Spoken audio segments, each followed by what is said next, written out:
సాకారం చేసుకోవచ్చు.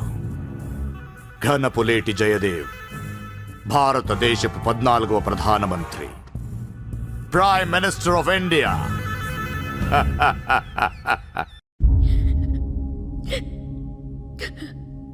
నేను నీలాగే ఏడ్చాను. 14 ఏళ్ల వయసులో ఇంతకంటే ఎక్కెక్కేడ్చా.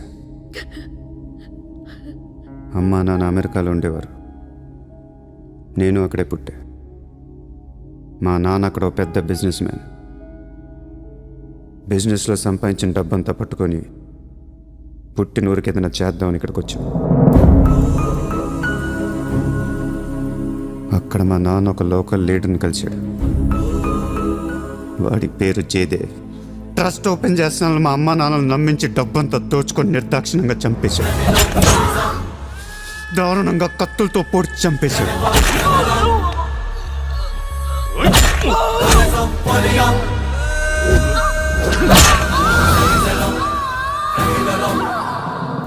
కాకి బట్టలేసుకున్న ప్రతి వాడి కాళ్ళు చేతులు పట్టుకొని బతిమాలను. ఎవ్వడు నన్ను పట్టించుకోలేదు.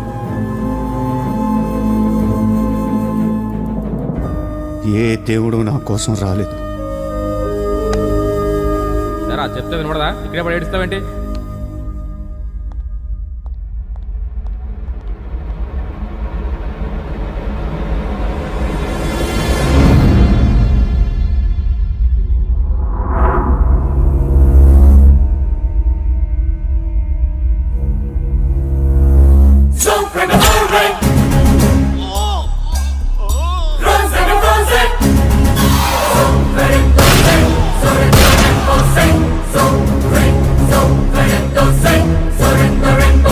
వీళ్ల కోసమా మా అమ్మా నాన్న అన్ని వదిలేసి వచ్చారా అనిపించింది.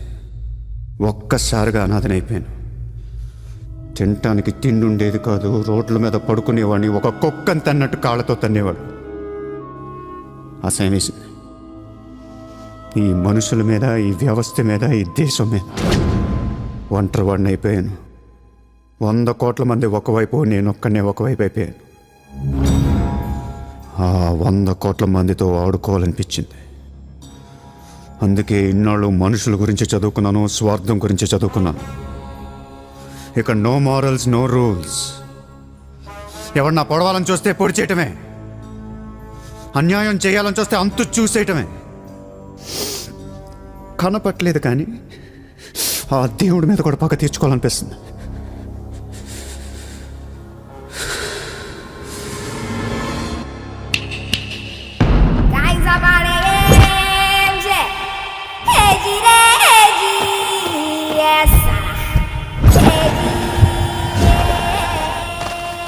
మీ క్యాండిడేట్ సెలక్షన్ నాకు అస్సలు నచ్చట్లేదు. ఆ రాయ్పూర్ క్యాండిడేట్ వేస్ట్ గాడు, ఆ మహబూబ్ నగర్ క్యాండిడేట్ సొల్లుగాడు. రాసుకో రాసుకో రాసుకో రాసుకో. బొకారో, అజ్మేర్, రాంచీ, పాట్నా, ఉడిపి, తేని, ఈ క్యాండిడేట్స్ అందరినీ మార్చాలి. కాస్త మంచోళ్ళని పెట్టండి. క్యారెక్టర్ లేని క్యాండిడేట్స్ మీద ఇన్ని కోట్లు ఎలా ఖర్చు పెడతాం? పొలిటీషియన్కి సెకండ్ సెటప్ ఉంటే ఎలక్షన్లో పోటీ చేయనీరు తెలుసా? ఆ జయదేవ్కి సెకండ్ సెటప్ ఉంది. దానికి ఒక కొడుకున్నాడు. ఆ అమ్మాయితో మాట్లాడు. జయదేవ్ సగం ఆస్తి ఇప్పిస్తామని చెప్పు. పిల్లాడికి DNA टेस्ट చేయించి మీడియా ముందు పెట్టేయండి. हाँ जी, जयदेव मेरे पति है. 5 साल के पहले हमारा शादी हुआ है. 3 साल का बच्चा भी है. ये है DNA सर्टिफिकेट. కొంప ముంచిన DNA టెస్ట్. ఎలక్షన్ కి అర్హత కోల్పోయిన ఘనపులేటి జయదేవ్. సార్, వారం రోజులు ఎలక్షన్ సార్.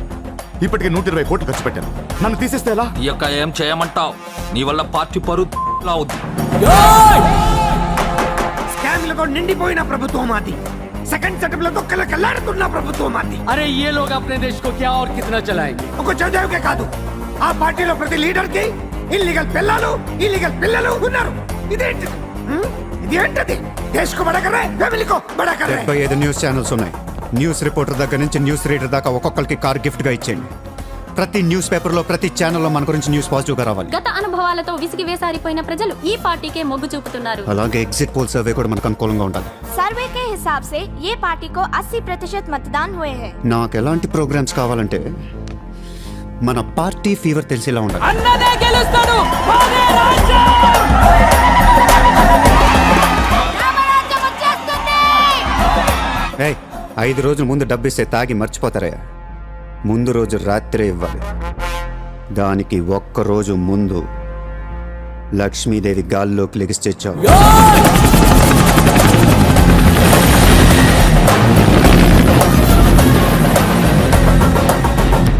అందరూ అంటూ ఉంటారు డబ్బు శాశ్వతం కాదు, మనుషులే శాశ్వతం అని.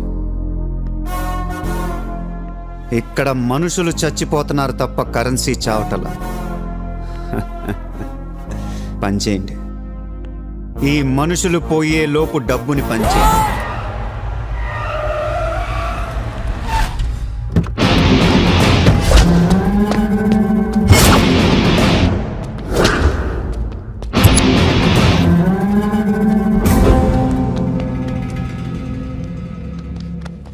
ఎరా ఏం తెచ్చుకోలేదేంటి? ఎలాగో నీ దగ్గర ఉంటాయి కదా, వాడుకుంటాను. చా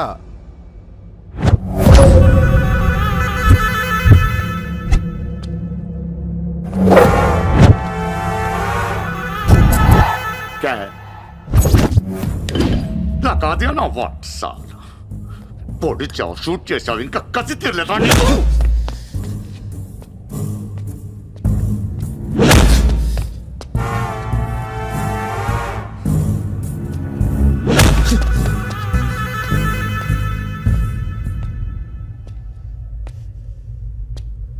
కొడుతుంటే ముందుకు వస్తున్నావేంట్రా? ఆ రోజు నేను ఎందుకు చంపలేదో నాకు ఇప్పటికీ అర్థం కావట్లేదురా. కానీ ఆ రోజు నాకు మంచి జరిగింది. ఆ సింపతితో ఎమ్మెల్యేగా గెలిచాను, ఇంత ఎత్తుకి ఎదిగాను. పిఎం అవుదామనుకుంటే వైకుంఠపాళిలో పాములా మింగేసావు కదా. దేశమంతా ఎలక్షన్ జరుగుతోందిరా. ప్రధానమంత్రి కావాల్సిన వాడిని రాజకీయ జీవితం లేకుండా చేసావు కదా. ఇంత పగ పట్టావేంట్రా? నీ మీద పగతోనే బతుకుతున్నాను అనుకున్నావా? నీలాంటి వాళ్ళు నా జీవితంలో చాలామంది ఉన్నారు. ఒక్కొక్క స్టేజ్లో ఒక్కొక్కడు. నువ్వు మళ్ళీ నా జీవితంలో గడ్డొచ్చావంతే. నేను తలుచుకుంటే నేను చంపటం పెద్ద పని ఏం కాదు. ఏం చేస్తావురా? కొట్టింది చాలు. చిత్ర ఎక్కడా?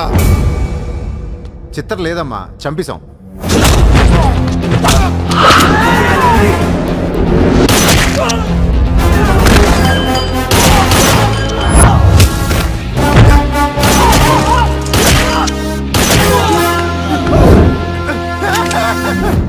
ఊరిని జోక్ చేశా.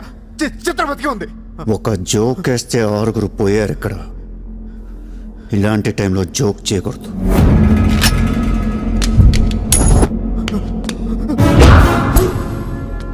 చిత్రని తీసుకొస్తే నేను వస్తానని మాత్రమే నీకు తెలుసు. వస్తే నేనేం చేస్తానో నీకు తెలీదు. అవునరా, తెలీదు. తెలియకే పిలిచాను. చూపించరా, చూపించరా, చూపించు. రే, నీ రేంజ్ ఏంటో తెలుసుకోవాలరా నేను. నీ మొత్తం క్యాలిబర్ చూడాలంటారా? నాకు చూపించు, చూపించు, చూపించు. నువ్వు అంతగా ముచ్చట పడితే నేనెందుకు ఆగుతాను? ఈరోజు నీ హిస్టరీ చిరిగిపోద్ది. మళ్ళీ మాట్లాడటానికి నువ్వు ఉండవు, నీ గురించి మాట్లాడటానికి ఇంకెవడో ఉండడు. సాలే కమ్మారా!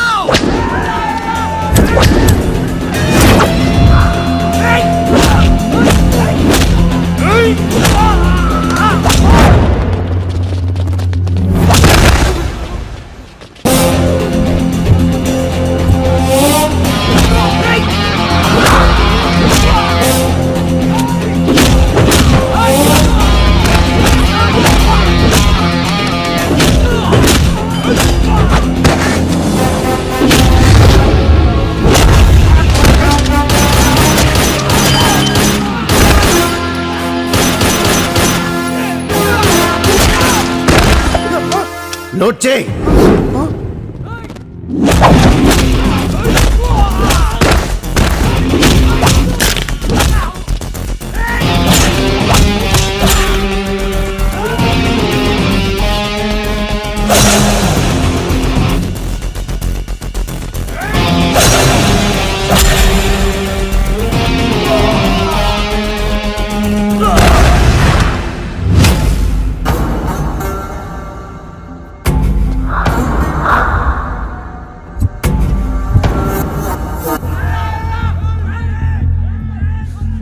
ఆ బ్యాలెన్స్ ఫినిష్ అయ్యే లోపల చిత్రం చూపించు. నువ్వు చూపించకపోతే ఆ తర్వాత చిత్రం ఎక్కడుందని అడగను కూడా అడగను. ఆటోమేటిక్గా అదే ఆటోలో నువ్వు కూడా పోతావు.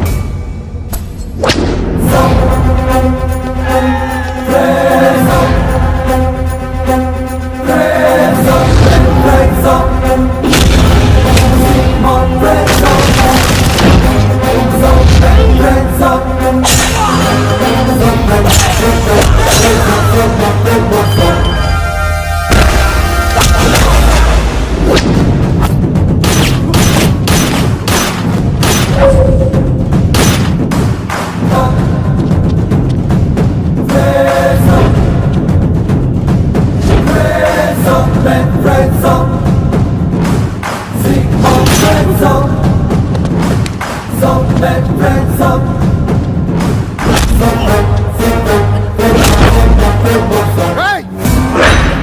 చంపేస్తావు చంపేస్తా దీని చంపేస్తా వదిలేయ్.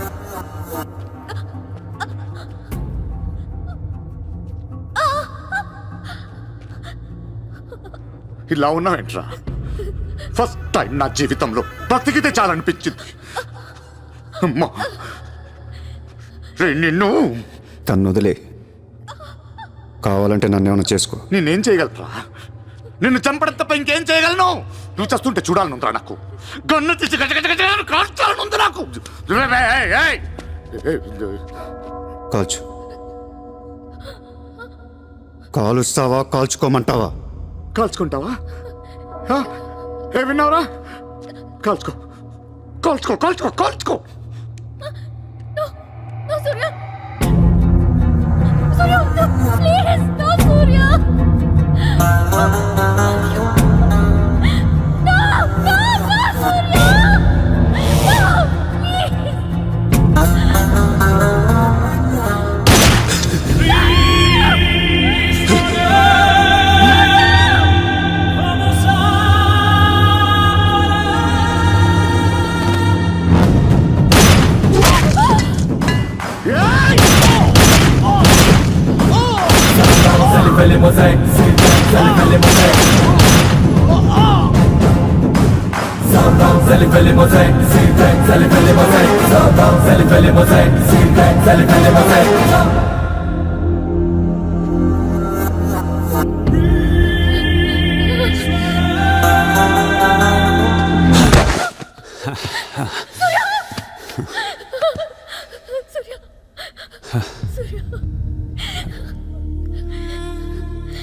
నేను లైఫ్లో అందరితో బిజినెస్ చేసి సక్సెస్ అయ్యాను, కానీ నీతో ఫెయిల్ అయ్యాను.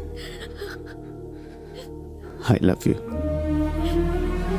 నేను ఇంకా మోసం చేస్తున్నాను అనుకుంటున్నావు కదా?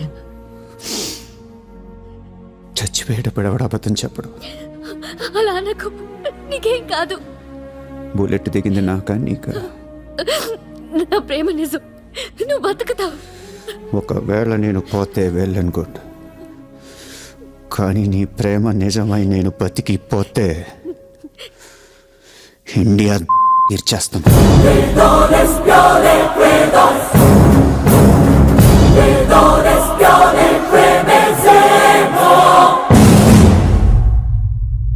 భారతదేశపు 14వ ప్రధానమంత్రిగా గురు గోవింద్ పటేల్ రేపు ప్రమాణ స్వీకారం చేయనున్నారు.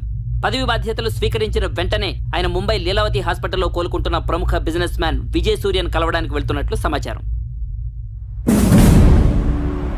జీవితంలో ఎన్నో కష్టాలు పడి ఈ రోజు సూర్య ఎక్స్పోర్ట్స్ అండ్ ఇంపోర్ట్స్ బిజినెస్ బ్యాంకుల అధినేతగా ఎదిగారు. సాక్షాత్తు ప్రధానమంత్రి ఈ రోజు మిమ్మల్ని చూడడానికి వస్తున్నారు. ఈ సందర్భంగా యువతకు మీరిచ్చే సందేశం ఏంటి? మీరు అడుగుతున్నారు కాబట్టి చెప్తున్నాను. జీవితం అనేది ఒక యుద్ధం.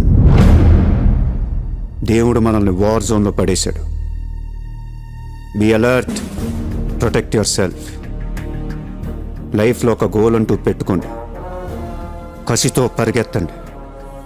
పాడాలనుకుంటే కసిగా పాడేయండి, చదవాలనుకుంటే కసిగా చదివేయండి. లైఫ్లో ఏ గోలు లేనోళ్ళు మాత్రం వీలైనంత త్వరగా చచ్చిపోండి. మీ వల్ల మాకు ఏ ఉపయోగం లేదు. గుర్తుపెట్టుకో, నీకంటే తోపెవడు లేడిక్కడ. నీకేదనిపిస్తే వచ్చి ఎవడి మాట వినొద్దు, మనిషి మాట అసలు వినొద్దు. నీ టార్గెట్ 10 మైల్స్ అయితే aim for the 11th mile. కార్తే దిమ్మ తిరిగిపోవాలి. చల్